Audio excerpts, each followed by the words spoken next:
오늘은 미국의 작은 마을들 중에서 범죄율이 가장 높은 곳들을 살펴보고 이 마을들이 어떻게 이런 상황에 이르게 되었는지 알아보겠습니다. 범죄라고 하면 대부분의 사람들은 인파로 가득 찬 도시, 칼을 든 강도나 나쁘는 의도를 가진 낯선 사람들이 득실거리는 어둡고 위험한 골목길을 떠올립니다. 하지만 위험한 작은 마을들도 있다는 사실을 들으면 놀랄 수도 있습니다. 모두가 서로의 이름을 아는 작은 마을은 안전하다고 쉽게 생각할 수 있습니다. 하지만 범죄는 도시 경계에만 국한되지 않고 안타깝게도 서로를 안다고 해서 서로에게 해를 끼치지 않는 것은 아닙니다. 이 영상에서 저희는 인구 5만 명 미만의 마을을 작은 마을로 정의하겠습니다. 또한 저희는 살인 및 비과실 치사, 강간, 강도, 그리고 가중폭행을 포함하는 FPI의 강력범죄 정의를 사용할 것입니다. 또한 그들의 재산범죄 정의에는 침입절도, 절도, 도난, 차량절도, 방화가 포함됩니다. 그래서 저희가 이런 용어를 사용할 때는 바로 이런 범죄들을 의미하는 것입니다. 저희 목록에 30개가 넘는 도시가 있으며 첫 번째는 와일드웨스트에서 생긴 도시입니다. 1876년에 설립된 애리조나주의 옛 광산 도시 글로브는 산들 사이에 자리 잡고 있습니다. 경치만 보면 정말 아름답지만 인구 1000명당 강력범죄 발생률이 18.3건에 달합니다. 인구가 겨우 7249명인 것을 감안하면 결코 무시할 수 없는 수치입니다. 2023년 5월 글로브에서 미국 연방보안관과 무장강도 용의자 사이에 총격전이 벌어졌습니다. 이 과정에서 용의자는 연방보안관들에게 총을 쏜 뒤 집안에 스스로를 가둔 채 대치했습니다. 그는 3월 인근에서 무장강도를 저질렀다는 혐의를 받았고 메사의 한 상점에서 총으로 사람을 살해했습니다. 글로브의 재산 범죄율은 인구 1000명당 약 71.7건으로 전국 평균인 19.3건에 비해 훨씬 높습니다. 하지만 다음에 소개할 마을에 비하면 아무것도 아닙니다. 달링턴은 인구 6092명의 마을로 사람들이 소도시와 연관짓는 많은 매력적인 요소들을 가지고 있습니다. 역사적인 건물들을 구경할 수 있고 고구마 축제와 같은 아기자기한 지역 축제들도 있습니다. 하지만 재산 범죄율이 1000명당 85.8건으로 생각보다 소지품이 그곳에서 안전하지 않을 수 있다는 뜻입니다. 오세올라, 인구 6779명의 작은 마을은 매년 열리는 헤리티지 뮤직 페스트로 많은 관심을 끌고 있습니다. 이 축제는 블루스 음악과 이 마을에서 태어나고 자란 음악가들을 기념하는 행사입니다. 안타깝게도 이곳은 폭력 범죄율이 25.9, 재산 범죄율이 47.5로도 알려져 있어 음악 축제의 분위기를 다소 흐릴 수 있습니다. 마크스빌, 루이지애나주는 루이지애나와 미시시피주 경계 근처에 위치해 있습니다. 마크스빌 주립 선사시대 공원 및 박물관에서는 방문객이 3000년 넘은 아메리카 원주민 마을을 볼 수 있습니다. 마을에는 스프링바이오 주립 야생동물 관리구역을 포함한 다른 명소들도 있습니다. 하지만 인구가 겨우 4946명임에도 불구하고 폭력 범죄율이 22.2, 재산 범죄율이 62에 달하기 때문에 이곳은 방문만 하고 이사 오고 싶지는 않은 곳일 수 있습니다. 그럼 더 큰 마을이 더 안전할까요? 마을마다 다르지만 이곳으로 도망쳐 안전을 찾는 건 추천하지 않습니다. 파인 블러프, 아칸소는 인구가 39,670명이고 인구 1000명당 폭력 범죄율이 20.6건입니다. 2023년 8월 파인 블러프에서는 월요일 새벽 1시가 조금 지난 시각에 올해 18번째 살인사건이 발생했습니다. 경찰관들이 총성 소리에 대한 신고를 받고 출동하던 중 또 다른 사람이 자신이 총에 맞았다고 신고했습니다. 경찰관들은 현장에서 부상 남성을 발견해 곧바로 지역병원으로 이송했습니다. 그들은 인근 아파트 건물 주차장에서 반응이 없는 두 번째 피해자를 발견했고 현장에서 사망이 확인되었습니다.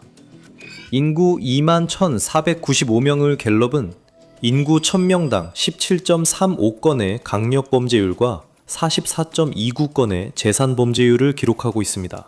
1년 동안 엘라베마주 셀마에서는 거의 350건에 달하는 강력범죄가 발생했습니다. 이 도시는 약 19,300명의 인구를 가지고 있으며 인구 1000명당 약 18건의 강력범죄가 발생합니다. FBI에 따르면 텍사스주 롭스타운에서는 1년 동안 202건의 강력범죄가 발생했습니다. 롭스타운은 인구가 약 11,500명에 불과하지만 인구 1000명당 약 17.4건의 강력범죄가 발생합니다. 에머리빌 캘리포니아는 인구 12,870명의 베이 지역의 작은 도시로 강력 범죄율이 13.4입니다. 모든 것을 고려하면 그렇게 나쁘지 않은 수치입니다. 하지만 재산 범죄율은 211.9로 미국 전체에서 가장 높은 수준 중 하나입니다. 에머리빌에 있다면 재산 범죄의 피해자가 될 확률이 약 5분의 1 정도 됩니다. 그러니 방문하게 된다면 귀중품을 특히 더 잘 챙기시기 바랍니다. 일부 도시에서는 사회운동이 비극으로 이어지기도 합니다. 다음 도시에서 그 예를 볼 수 있습니다. 덴턴 하버에는 약 10,000명의 주민이 살고 있으며 1년 동안 179건의 강력범죄가 발생해 인구 1000명당 범죄율이 17.9건에 달합니다. 벤턴에서 일어난 최근 강력범죄 중 하나는 2023년 6월 연례 평화행진 직후 발생했습니다. 당시 벤턴 하버 고등학교 학생들은 총기 폭력 반대 캠페인을 벌이고 있었습니다. 18 새소년이 총격으로 사망했고 그의 시신은 골목에서 발견되었습니다. 비극적인 사건으로 미국 총기 폭력 위기의 심각성을 다시 보여줬습니다. 머스키건 하이츠는 인구 1800명의 도시로 인구 1000명당 18.3건의 강력범죄 발생률을 보이고 있습니다. 에스파뇰라, 뉴멕시코는 약 10,000명의 주민이 살고 있으며 1년 동안 268건의 강력범죄가 발생해 인구 1000명당 약 26.8건의 범죄율을 기록하고 있습니다. 에스파뇰라는 주 전체 평균보다 150% 이상 높은 범죄율을 보이고 있습니다. 2023년 1월 에스파뇰라 시장 존 라몬 비질은 증가하는 범죄율에 대해 우려를 표명하며 마약 밀매, 촉매 변환기 절도, 그리고 기타 재산 범죄의 증가를 언급했습니다. 그는 주지사 사무실에 편지를 보내 상황을 통제하기 위해 주 경찰에 추가 지원을 요청했습니다. 주지사 사무실은 주 정부는 항상 경찰 인력 배치와 분포에 대한 변화하는 필요를 평가하고 있으며 뉴멕시코 주 경찰 고려하고 있다고 답변했습니다. 레이크시티는 약 12,497명의 인구를 가지고 있으며 주민 1000명당 15.92건의 강력범죄 발생률을 기록하고 있습니다. 재산범죄 발생률은 51.85건입니다. 애틀랜타 근처에 위치한 칼리지 파크는 인구 14,700명의 강력범죄 발생률이 18.9건입니다. 하츠빌은 인구 1000명당 88.8건의 재산범죄 발생률을 제외하면 다른 사우스캐롤라이나의 소도시들과 크게 다르지 않습니다. 하지만 다음 도시는 다른 도시들과 확실히 구별되긴 했지만 바랄 만한 긍정적인 방식은 아니었습니다. 오팔라카는 인구가 16,800명이고 폭력범죄 발생률이 22.2입니다. 2023년 2월 새벽 3시 어느 날 밤 19세 소년 이 총을 가지고 놀다가 실수로 발사되어 14세 여동생 이 목숨을 잃었습니다. 총격 사건이 발생한 후 그는 이웃집으로 달려가 도움을 요청했습니다. 이웃 중 한 명은 마침 비번 중인 경찰관이었고 그 경찰관이 그 청년을 집으로 데려갔습니다. 구조대가 집에 도착했을 때는 이미 소년은 숨진 상태였습니다. 그는 2급 살인 혐의로 체포, 기소됐습니다. 이 비극적인 사건에서 비번 중이던 경찰관은 자신의 임무를 다했고 최선을 다해 도왔습니다. 하지만 오파라카에서 항상 이런 경우만 있던 건 아닙니다. 2011년 마이애미 뉴스타임즈는 끊임없이 문제가 발생하는 이 마을에서 발생한 중대한 경찰 부패 사건을 보도했습니다. 이 언론사가 입수하고 시 관리자가 확인한 시의 메모에 따르면 경찰관들은 내부 조사관들에게 오팔라카 경찰관들이 기소로 넘어가지 않고 자신들의 구금 중인 범죄자들과 성관계를 가졌다고 말했습니다. 경찰서에서 도난당한 물건을 가지고 있었고 하위 계급의 경찰관들에게 용의자를 석방하고 주 법을 위반하여 보고서를 폐기하라고 지시했습니다. 경찰 차량으로 술을 운반해 파티에서 마셨고 근무 중 테이저건으로 장난쳤습니다. 보고서 의견란에 이 부서는 기만 위에 세워졌다 라는 문구가 있었습니다. 부패는 2011년 이후에도 계속되었고 비판자들이 부서를 전면적으로 개편해야 한다고 요구했던 최소 2020년까지 이어졌습니다. 딜런은 주민이 6,600명에 불과하며 폭력 범죄율은 19.1입니다. 이 목록의 두 번째로 등장하는 레이크시티는 주민이 6,800명이며 인구 1000명당 약 18.8의 폭력 범죄율을 기록하고 있습니다. 넘버턴은 인구가 약 21,700명이고 한 해에 393건의 폭력 범죄가 보고되어 인구 1000명당 18.1의 폭력 범죄율을 보이고 있습니다. 2023년 5월 럼버턴에서는 24시간 동안 무려 3건의 살인사건이 발생했으며 이들 사건은 모두 서로 관련이 없는 것으로 보였습니다. 모든 사건은 카운티 보안관이 100% 불필요하고 잔인하며 비겁한 행위라고 했습니다.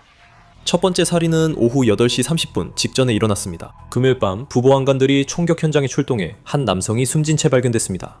용의자는 전과가 있는 범죄자로 1급 살인 혐의로 기소됐습니다. 두 번째 살인은 오후 10시 40분 직전에 발생했고 보안관실은 또 다른 총격 신고를 받았습니다. 그들은 현장에 도착해 남성이 숨진 채 발견됐으나 용의자 단서는 없었습니다. 세 번째 살인은 토요일 오전 11시 33분경 늦은 오전에 발생했습니다.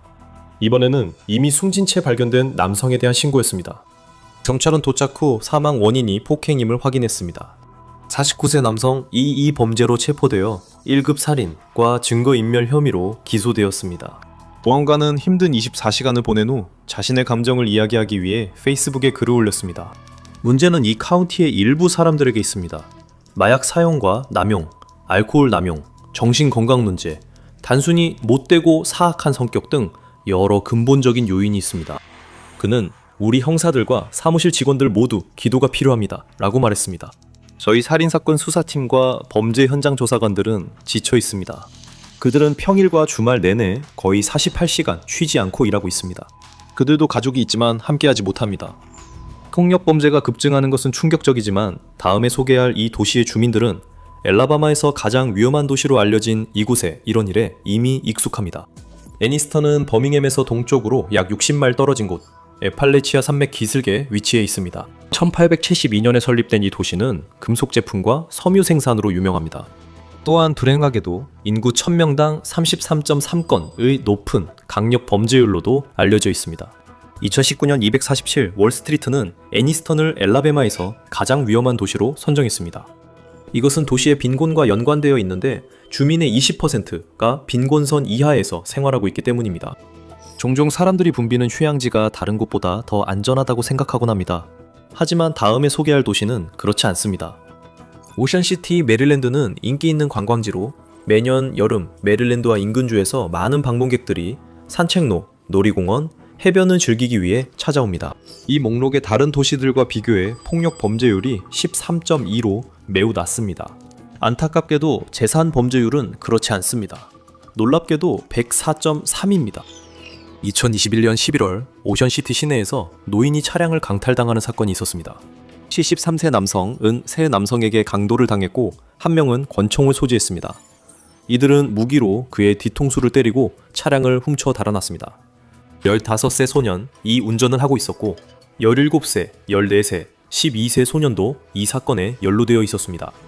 어린 가해자들이 폭력 범죄에 연루되는 것이 충격적입니다. 하지만 오션시티 경찰서가 비폭력 범죄자들에게 과도한 무력을 사용했다는 비판을 받은 점도 주목해야 합니다. 2021년 6월 한 경찰관이 전자담배를 피우던 사람에게 대응하면서 3명의 다른 경찰관이 그를 제압하는 동안 무릎으로 여러 차례 가격하는 영상이 공개되었습니다. 해당 경찰관은 테이저건도 사용했습니다. 이 폭력은 젊은 남성이 보드워크에서 전자담배를 피운 데 대한 반응이었습니다. 이 사건은 소송과 내부 조사를 촉구하는 목소리로 이어졌습니다. 그리고 2년 후인 2023년 7월 같은 일이 다시 발생했습니다. 34세 남성 이 보드워크에서 전자담배를 피웠다가 체포됐으며 바닥에 제압된 뒤 그와 목격자들은 경찰관 한 명이 그를 주먹으로 때렸다고 진술했습니다. 경찰은 그가 멈추라는 지시에도 일부러 전자담배를 피웠다고 주장했지만 카메라에 찍힌 것으로 보이는 주먹질에 대해서는 해명하지 않았습니다. 작은 마을의 범죄와 폭력 이야기에서 폭력의 가해자가 항상 범죄자만은 아님을 인정하는 것이 중요합니다. 이 일리노이주의 마을은 인구가 약 27,000명으로 이 목록에 있는 작은 마을들 중에서는 비교적 큰 편에 속합니다. 1년 동안 FBI는 757건의 폭력 범죄와 약 28.3의 폭력 범죄율을 보고했습니다. 루이지애나주의 알렉산드라는 인구 48,000명으로 간신히 작은 마을로 분류됩니다. 인구 1000명당 범죄율은 18.4입니다. 웨스트 멤피스 마을은 인구가 25,000명 미만이며 인구 1000명당 폭력 범죄율은 18.5입니다. 2023년 1월 웨스트 멤피스에서 8년 전 차량 탈취 사건 생존 여성의 시신이 도랑에 있는 불타는 차 안에서 발견됐습니다. 이 사건은 웨스트 멤피스 범죄 문제 논의를 촉발했습니다. 이 사건이 발생하기 불과 2주 전 에도 한 10대 소년 이 아파트 단지 밖에서 여러 차례 총격을 당했습니다. 그럼에도 불구하고 웨스트 멤피스의 범죄율은 수년간 감소해왔다는 점을 언급할 가치가 있습니다. 웨스트 멤피스 시장인 마르코 맥클레너는 이 지역의 범죄 문제에 대해 언급하며 웨스트 멤피스시는 범죄 활동이 눈에 띄게 감소했습니다. 라고 말했습니다. 우리는 문제 청소년들의 범죄 예방을 위해 어린 시절 문제를 해결하지 않으면 범죄 가능성이 높아지는 점을 고려해 지역사회 참여 이니셔티브를 확대하고 있습니다. 웨스트 멤피스에서 지방정부가 범죄와의 싸움에서 성공을 거둔 반면 다음 마을에서는 정부가 정반대의 효과를 보였습니다. 알렉산더 시티는 인구가 14,700명이고 강력 범죄 발생률은 18.8입니다. 알렉산더 시티는 범죄라는 개념 전체와 복잡한 관계를 맺고 있으며 2015년에는 많은 비평가들이 빈곤의 범죄화라고 부른 일에 참여했다는 이유로 비난을 받았습니다. 2015년 9월 남부 빈곤법률센터는 알렉산더 시티가 현대판 채무자 감옥을 운영했다고 주장하는 소송을 제기했습니다. 이 감옥에서는 법원 벌금을 내지 못한 피고인들이 하루에 $20씩 계산하여 시립 구치시설에서 복역하도록 강요받았습니다. 소송이 제기된 후 정책이 변경되었지만 이 변경 이전에 해당 정책이 벌금을 낼 수 없다는 이유로 사람들을 감옥에 보내는 것을 금지한 1983년 대법원 판결을 위반했다는 사실은 변하지 않습니다. 이 소송은 주로 교통 위반과 관련된 벌금을 내지 못해 200명이 2년 동안 감옥에 수감된 기간에 초점을 맞췄습니다. 알렉산더 시티는 결국 원고 한 명당 감옥에 수감된 하루마다 $500를 지급하는 합의에 동의했습니다. SPLC 법률 담당 두국장 샘 브룩은 이 문제에 대해 현대의 채무자 감옥에 대해 말하자면 어디에서 생길지 결코 알 수 없다고 언급했습니다. 이런 일은 감독이 거의 없는 지역 관할 구역에서 발생합니다.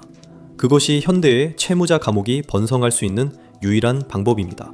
이런 일은 원래도 책임을 지지 않고 아무도 주목하지 않는 사람들에게만 일어납니다. 강력 범죄율에 대해 이야기하든 시 당국이 시민의 권리를 침해하는 것에 대해 이야기하든 아무도 관심을 기울이지 않을 때 끔찍한 일들이 허용될 수 있다는 것이 자주 있는 일인 것 같습니다. 재미있게도 이 도시는 원래 디트로이트라는 이름이었지만 1914년에 시로 통합되면서 플로리다 시티로 이름이 바뀌었습니다. 플로리다 시티는 마이애미의 교외 지역으로 인구는 12,735명이며 에버글레이즈 국립공원, 비스케인 국립공원, 플로리다 키스와 같은 명소와 인접해 있습니다. 이 도시는 대부분 농장과 주유소로 이루어져 있으며 강력 범죄율은 26.2, 재산 범죄율은 72.7입니다. 코코아 플로리다는 강력 범죄율이 20.7이고 인구는 17,800명입니다. 몰로는 인구가 5만 명이 조금 안 되어 가까스로 이 목록에 포함되었습니다. 이곳은 인구 1000명당 약 30건의 폭력범죄가 발생할 정도로 폭력범죄 문제가 심각합니다. 이 도시는 최근 몇 년 동안 여러 주목할 만한 사건의 중심이 되었는데 2022년에는 한 여성이 아버지를 칼로 찔렀다는 혐의로 기소된 사건도 있었습니다. 그녀가 그저 척키라고 부른 영화 차일드스 플레이를 보고 영감을 받아 그렇게 했다고 밝혔습니다. 피해자는 딸이 칼을 들고 자신 위에 서 있는 걸 보고 깼고 그때 딸이 어깨를 찔렀습니다. 신문 중에 피의자는 자신이 척키를 보고 나서 칼을 집어들고 아버지를 3번 찔렀다고 설명했습니다. 그녀는 가정폭행 혐의로 체포됐습니다. 같은 해에 오요 호텔에서 치명적인 총격 사건이 발생해 2 남성이 체포되었습니다. 이것들은 도시의 폭력 범죄 통계에 기여한 여러 사건들 중 일부에 불과합니다. 다음으로 소개할 도시는 크게 폭력적이진 않지만 여기서 집을 마련하면 재산을 안전하게 지키기 어렵습니다. 덴버 교외 글렌데일, 콜로라도는 인구 4,552명으로 이 목록에서 폭력범죄가 비교적 적은 안전한 도시입니다. 이러한 종류의 범죄 발생률은 인구 1000명당 9.5건입니다. 하지만 재산범죄는 상황이 다릅니다. 인구 1000명당 177건의 발생률을 보이고 있습니다.